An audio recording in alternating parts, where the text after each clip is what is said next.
श्री दुर्गाय नमः। अथ श्री दुर्गा सप्तशती। पहला अध्याय।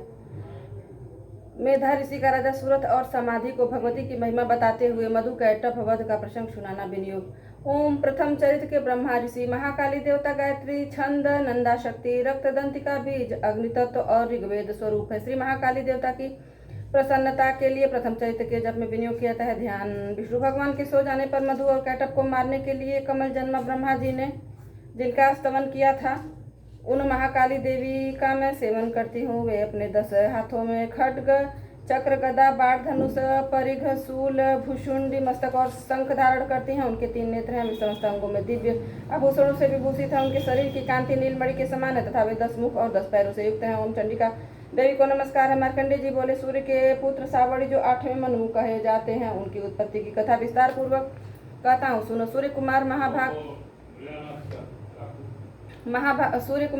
सावड़ी भगवती महामाया के अनुग्रह से जिस प्रकार मनवंतर के स्वामी हुए, वही प्रसंग सुनाता हूँ। पूर्व काल की बात है।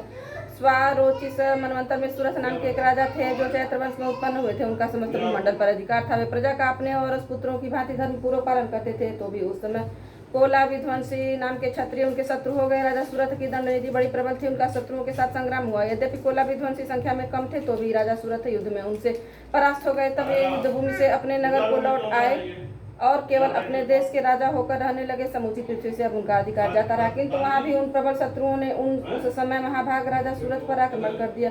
राजा का बल क्षीण हो चला था, इसलिए उनके दुष्ट बलवान एवं दुरात्मा मंत्रियों ने वहां उनकी राजधानी में भी राज्य की सेना और खजाने को हथिया लिया। सूरत का प्रभुत्व नष्ट हो चुका था, इसलिए वे शिकार खेलने के बहाने घोड़े पर सवार हो वहां से अकेले ही एक घने जंगल में चले गए। वहां उन्होंने विप्रवर मेधा मुनि का आश्रम देखा, जहां कितने ही हिंसक जीव अपनी स्वाभाविक हिंसा वृत्ति छोड़कर परम शांत भाव से रहते थे। मुनि के बहुत से शिष्य उस वन की शोभा बढ़ा रहे थे। वहां जाने पर मुनि ने उनका सत्कार किया और वे उन मुनि श्रेष्ठ के आश्रम पर इधर उधर विचरते हुए कुछ काल तक रहे। फिर ममता से आकृष्ट चित्त होकर वहां इस प्रकार चिंता करने लगे, पूर्व काल में मेरे पूर्वजों ने जिसका पालन किया था, वही नगर आज मुझसे रहित है। पता नहीं मेरे दुराचारी भृत्यगण उसकी धर्म पूर्वक रक्षा करते हैं या नहीं। जो सदा मद की वर्षा करने वाला और सूरवीर था, वह मेरा प्रधान हाथी अब शत्रुओं के अधीन होकर न जाने किन भोगों को भोगता होगा।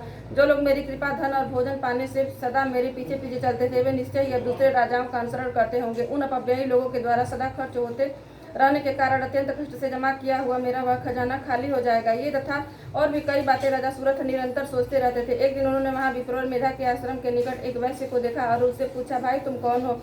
यहाँ तुम्हारे आने का क्या कारण है? तुम क्यों शोकग्रस्त और अनमने से दिखाई देते हो? राजा सूरत का यह प्रेम पूर्वक कहा हुआ वचन सुनकर वैश्य ने विनीत भाव से उन्हें प्रणाम करके कहा। वैश्य बोला, राजन, मैं धनियों के कुल में उत्पन्न एक वैश्य हूँ। मेरा नाम समाधि है। मेरे दुष्ट स्त्री पुत्रों ने धन के लोभ से मुझे घर से बाहर निकाल दिया है। मैं इस समय धन, स्त्री और पुत्रों से वंचित हूँ। मेरे विश्वसनीय बंधुओं ने मेरा ही धन लेकर मुझे दूर कर दिया है, इसलिए दुखी होकर मैं वन में चला आया हूँ। यहाँ रहकर मैं इस बात को नहीं जानता कि मेरे पुत्रों की, स्त्री की और स्वजनों की कुशल है या नहीं। इस समय घर में वे कुशल से रहते हैं अथवा उन्हें कोई कष्ट है। वे मेरे पुत्र कैसे हैं? क्या वे सदाचारी हैं अथवा दुराचारी हो गए? राजा ने पूछा, जिन लोभी स्त्री, पुत्र आदि ने धन के कारण तुम्हें घर से निकाल दिया, उनके प्रति तुम्हारे चित्त में इतना स्नेह का बंधन क्यों है? वैश्य बोला, आप मेरे विषय में जैसी बात कहते हैं वह सब ठीक है, किंतु क्या करूं, मेरा मन निष्ठुरता नहीं धारण करता। जिन्होंने धन के लोभ में पड़कर पिता के प्रति स्नेह, पति के प्रति प्रेम तथा आत्मीय जन के प्रति अनुराग को तिलांजलि दे मुझे घर से निकाल दिया, उन्हीं के प्रति मेरे हृदय में इतना स्नेह है। महामते गुणहीन बंधुओं के प्रति भी जो मेरा चित्त इस प्रकार प्रेम मग्न हो रहा है, यह क्या है? इस बात को मैं जानकर भी नहीं जान पाता। उनके लिए मैं लंबी सांसें ले रहा हूँ और मेरा हृदय अत्यंत दुखित हो रहा है। उन लोगों में प्रेम का सर्वथा अभाव है, तो भी उनके प्रति जो मेरा मन निष्ठुर नहीं हो पाता, इसके लिए क्या करूँ? मार्कंडेय जी कहते हैं, ब्राह्मण तदनंतर राजाओं में श्रेष्ठ सूरत और वह समाधि नामक वैसे दोनों साथ साथ मेधा मुनि की सेवा में उपस्थित हुए और उनके साथ यथा योग्य न्यायानुकूल विनयपूर्ण बर्ताव करके बैठे। तत्पश्चात वैश्य और राजा ने कुछ वार्तालाप आरंभ किया। राजा ने कहा, भगवान, मैं आपसे एक बात पूछना चाहता हूँ, उसे बताइए। मेरा चित्त अपने अधीन न होने के कारण वह बात मेरे मन को बहुत दुख देती है। जो राज्य मेरे हाथ से चला गया है, उसमें और उसके संपूर्ण अंगों में मेरी ममता बनी हुई है। मुनि श्रेष्ठ, यह जानते हुए भी कि वह अब मेरा नहीं है, अज्ञानी की भांति मुझे उसके लिए दुख होता है।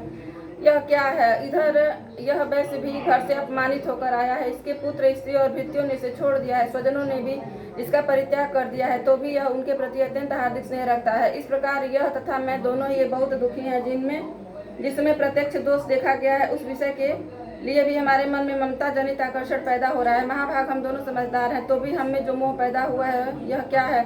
विवेक शून्य पुरुष की भांति मुझमें और इसमें भी यह मूर्ता प्रत्यक्ष दिखाई देती है। ऋषि बोले, महाभाग, विषय मार्ग का ज्ञान सब जीवों को है, इसी प्रकार विषय भी सबके लिए अलग अलग हैं। कुछ प्राणी दिन में नहीं देखते और दूसरे रात में नहीं देखते, तथा कुछ जीव ऐसे हैं जो दिन और रात्रि में भी बराबर ही देखते हैं। यह ठीक है कि मनुष्य समझदार होते हैं, किंतु केवल वे ही ऐसे नहीं होते।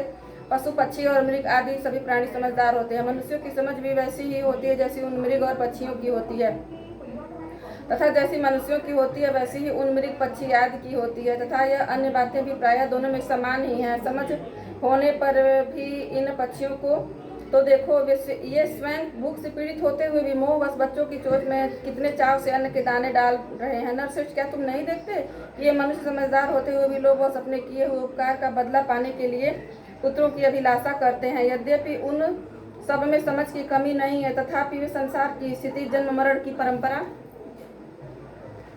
बनाए रखने वाले भगवती महामाया के प्रभाव द्वारा ममता में भंवर से युक्त मोह के गहरे गर्त में गिराए गए हैं। इसलिए इसमें आश्चर्य नहीं करना चाहिए। जगदीश्वर भगवान विष्णु की योग निद्रा रूपा जो भगवती महामाया है, उन्हीं से यह जगत मोहित हो रहा है। वे भगवती महामाया देवी ज्ञानियों के भी चित्त को बलपूर्वक खींचकर मोह में डाल देती हैं। वही इस संपूर्ण चराचर जगत की सृष्टि करती हैं, तथा वही प्रसन्न होने पर मनुष्यों को मुक्ति के लिए वरदान देती हैं। वही परा विद्या, संसार बंधन और मोक्ष की हेतु भूता सनातनी देवी तथा संपूर्ण ईश्वरों की भी अधीश्वरी है। राजा ने पूछा, भगवान जिन्हें आप महामाया कहते हैं, वे देवी कौन है? ब्राह्मण, उनका आविर्भाव कैसे हुआ तथा उनके चरित्र कौन कौन से? ब्रह्मा बेताओं में श्रेष्ठ महर्षि उन देवी का जैसा प्रभाव हो, जैसा स्वरूप हो और जिस प्रकार प्रादुर्भाव हुआ, वह सब मैं आपके मुख से सुनना चाहता हूँ। ऋषि बोले, राजन, वास्तव में तो वे देवी नित्य स्वरूपा ही हैं। संपूर्ण जगत उन्हीं का रूप है। पी लो, पानी पी लो। तथा उन्होंने समस्त विश्व को व्याप्त कर रखा है, तथापि उनका प्राकट्य अनेक प्रकार से होता है। वह मुझसे सुनो। यद्यपि वे नित्य और अजन्मा है, तथापि जब देवताओं का कार्य सिद्ध करने के लिए प्रकट होती हैं, उस समय लोक में उत्पन्न हुई कहलाती हैं। कल्प के अंत में जब संपूर्ण जगत एकाड़व में निमग्न हो रहा था और सबके प्रभु भगवान विष्णु शेषनाग की सैया बिछाकर योग निद्रा का आश्रय ले सो रहे थे, उस समय उनके कानों के मैल से दो भयंकर असुर उत्पन्न हुए, जो मधु और कैटभ के नाम से विख्यात थे। वे दोनों ब्रह्मा जी का वध करने को तैयार हो गए। भगवान विष्णु के नाभि कमल में विराजमान प्रजापति ब्रह्मा जी ने जब उन दोनों भयानक असुरों को अपने पास आया और भगवान को सोया हुआ देखा, तब एकाग्रचित होकर उन्होंने भगवान विष्णु को जगाने के लिए उनके नेत्रों में निवास करने वाली योग निद्रा का स्तमन आरंभ किया, जो इस विश्व की अधीश्वरी, जगत को धारण करने वाली, संसार का पालन और संहार करने वाली तथा तेजस स्वरूप भगवान विष्णु की अनुपम शक्तियां। उन्हीं भगवती निद्रा देवी की भगवान ब्रह्मा स्तुति करने लगे। ब्रह्मा जी ने कहा, देवी तुम ही स्वाहा, तुम ही स्वधा और तुम ही वशटकार हो। स्वर्ग में तुम्हारे ही स्वरूप है। तुम ही जीवनदायिनी सुधा हो। नित्य अक्षर प्रणव में अकार, उकार, मकार इन तीन मात्राओं के रूप में तुम ही स्थित हो, तथा इन तीन मात्राओं के अतिरिक्त जो बिंदु रूपा नित्य अर्ध मात्रा है, जिसका विशेष रूप से उच्चारण नहीं किया जा सकता, वह भी तुम ही हो। देवी तुम ही संध्या, सावित्री तथा परम जननी हो। देवी तुम ही इस विश्व ब्रह्मांड को धारण करती हो। तुमसे ही इस जगत की सृष्टि होती है, तुम्ही से इसका पालन होता है और सदा तुम ही कल्प के अंत में सबको अपना ग्रास बना लेती हो। जगन्मयी देवी, इस जगत की उत्पत्ति के समय तुम सृष्टि रूपा हो, पालन काल में स्थिति रूपा हो तथा कल्पांत के समय संहार रूप धारण करने वाली हो। तुम्ही महाविद्या, महामाया, महामेधा, महास्मृति, महामोह रूपा, महादेवी और महासूरी हो। तुम्ही तीनों गुणों को उत्पन्न करने वाली सबकी प्रकृति हो। भयंकर काल रात्रि, महारात्रि और मोहरात्रि भी तुम्ही हो। तुम्ही श्री, तुम्ही ईश्वरी, तुम्ही ह्रीम और तुम्ही बोध स्वरूपा बुद्धि हो। लज्जा पुष्टि तुष्टि शांति और क्षमा भी तुम्ही हो। तुम खड्गधारिणी, शूलधारी, घोर रूपा तथा गदा, चक्र, शंख और धनुष धारण करने वाली हो। बाण, भुसुंडी और परिघ ये भी तुम्हारे अस्त्र हैं। तुम सौम्य और सौम्यतर हो। इतना ही नहीं, जितने भी सौम्य एवं सुंदर पदार्थ हैं, उन सबकी अपेक्षा तुम अत्यधिक सुंदरी हो। पर और अपर सबसे परे रहने वाली परमेश्वरी तुम ही हो। सर्व स्वरूपे देवी, कहीं भी सत असत रूप जो कुछ वस्तुएं हैं और उन सबकी जो शक्ति है वह तुम ही हो। ऐसी अवस्था में तुम्हारी स्तुति क्या हो सकती है? जो इस जगत की सृष्टि, पालन और संहार करते हैं, उन भगवान को भी जब तुमने निद्रा के अधीन कर दिया है, तब तुम्हारी स्तुति करने में यहाँ कौन समर्थ हो सकता है? मुझको, भगवान शंकर को तथा भगवान विष्णु को भी तुमने ही शरीर धारण कराया है, तो तुम्हारी स्तुति करने की शक्ति किसमें है? देवी, किसमें है? देव तुम तो अपने इन उदार प्रभावों से ही प्रशंसित हो। ये जो दोनों दुर्धर्ष असुर मधु और कैटभ हैं, इनको मोह में डाल दो और जगदीश्वर भगवान विष्णु को शीघ्र ही जगा दो। साथ ही इनके भीतर इन दोनों महान असुरों को मार डालने की बुद्धि उत्पन्न कर दो। ऋषि कहते हैं, राजन, जब ब्रह्मा जी ने वहां मधु और कैटभ को मारने के उद्देश्य से भगवान विष्णु को जगाने के लिए तमोगुण की अधिष्ठात्री देवी योग निद्रा की इस प्रकार स्तुति की, तब वे भगवान के नेत्र, मुख, नासिका, बाहु, हृदय और वक्षस्थल से निकलकर अव्यक्त जन्मा ब्रह्मा जी की दृष्टि के समक्ष खड़ी हो गईं। योग निद्रा से मुक्त होने पर जगत के स्वामी भगवान जनार्दन उस एकाड़ों के जल में शेषनाग की शैया से जाग उठे। फिर उन्होंने उन दोनों असुरों को देखा। वे दुरात्मा मधु और कैटभ अत्यंत बलवान और पराक्रमी थे और क्रोध से लाल आंखें किए ब्रह्मा जी को खा जाने के लिए उद्योग कर रहे थे।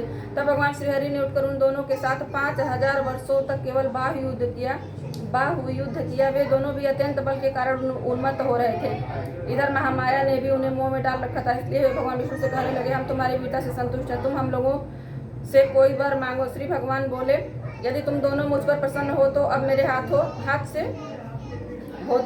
से मारे जाओ। बस इतना सा ही मैंने वर मांगा है, यहाँ दूसरे किसी वर से क्या लेना है। ऋषि कहते हैं, इस प्रकार धोखे में आ जाने पर जब उन्होंने संपूर्ण जगत में जल ही जल देखा, तब कमल नयन भगवान से कहा, जहाँ पृथ्वी जल में डूबी हुई न हो, जहाँ सूखा स्थान हो, वहीं हमारा वध करो। ऋषि कहते हैं, तब तथास्तु कहकर शंख, चक्र और गदा धारण करने वाले भगवान ने उन दोनों के मस्तक अपनी जांघ पर रखकर चक्र से काट डाले। इस प्रकार ये देवी महामाया ब्रह्मा जी की स्तुति करने पर स्वयं प्रकट हुई थी। अब पुनः तुमसे उनके प्रभाव का वर्णन करता हूँ, सुनो। इस प्रकार श्री मार्कंडेय पुराण में शावणिक मनवंतर की कथा के अंतर्गत देवी महात्म्य में मधु कैटभ वध नामक पहला अध्याय पूरा हुआ, जो माता दुर्गा के श्री चरणों में समर्पित है। ओम नमः चंडिकाय नमः। ओम दुर्गा देव्यै नमो नमः।